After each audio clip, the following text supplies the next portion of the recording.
Good morning, everybody. So today I want to talk about a topic as per request. When I recently polled my Facebook audience, I asked, what if you could learn anything or know anything about relationships, what would you want to know? And a very important topic that came up was, how can I create connection, the connection that I want, a deeper, more meaningful connection in my intimate relationships? I want to speak about this topic because it's so important to us as modern day humans in modern day society, because it's, a lack of connection has actually been proven recently to be the source of addiction.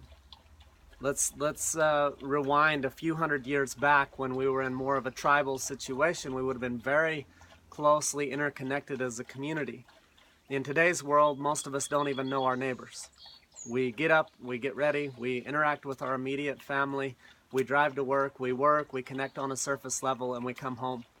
And so there's not that deep sense of connection and community. On top of that, we've learned and been conditioned socially to not connect deeply, not feel our feelings, suppress and have a lack of expression, and to build walls around our heart to protect ourselves from the pain that we've experienced in the past. We've had, our hearts broke and we've experienced traumas, and so we've learned to build up these walls around our heart that stop us from actually connecting deeply, because we believe that's going to protect us from being hurt again like we were hurt in the past. The truth is that wall is the very wall that isolates us. It's like, imagine having a castle where you build a moat and a big wall and put some archers up to protect yourself, but then you're not also letting in your friends, and it's like it's blocked out all the goodness and the light, not only the pain. And so now you're isolated, you're alone, you've put yourself and your heart under siege.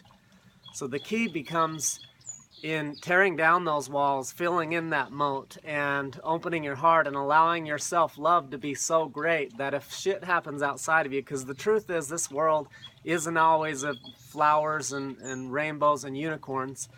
There's some challenging shit in this world. There's light and there's dark, and shit gets tough.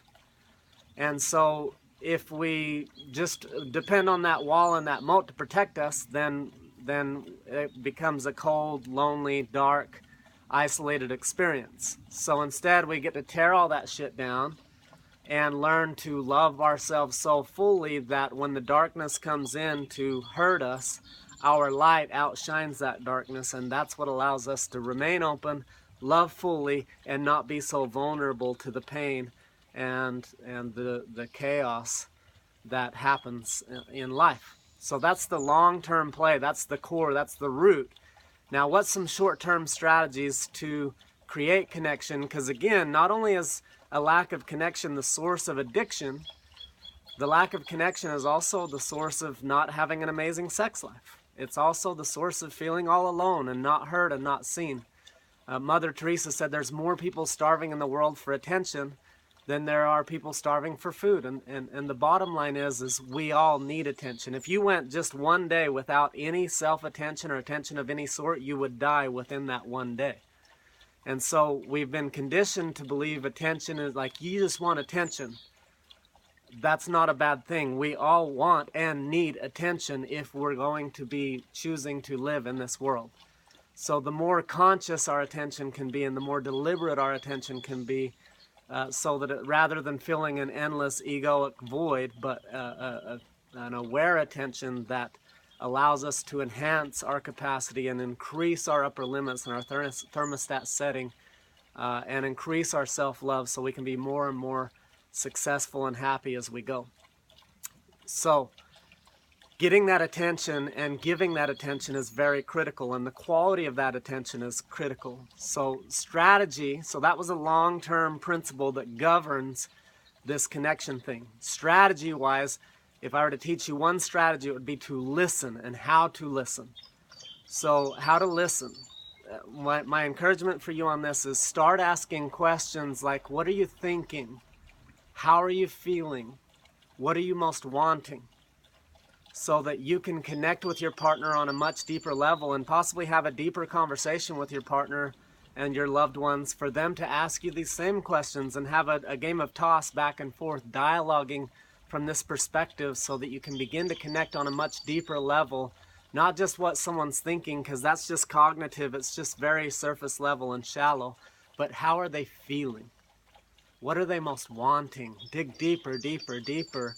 And the deeper you're willing to dig within yourself and with others, and it's not even necessarily about digging, it's just being deeply present and connected and intimate. So rather than firing off feedback and solutions and teaching them, just listen and ask quality questions so they can feel heard, so they can feel seen, so they can feel acknowledged, so that you can give that attention and help them thrive in that way. If we could all just see each other in the greatness that we are, this world will change to be a much better place.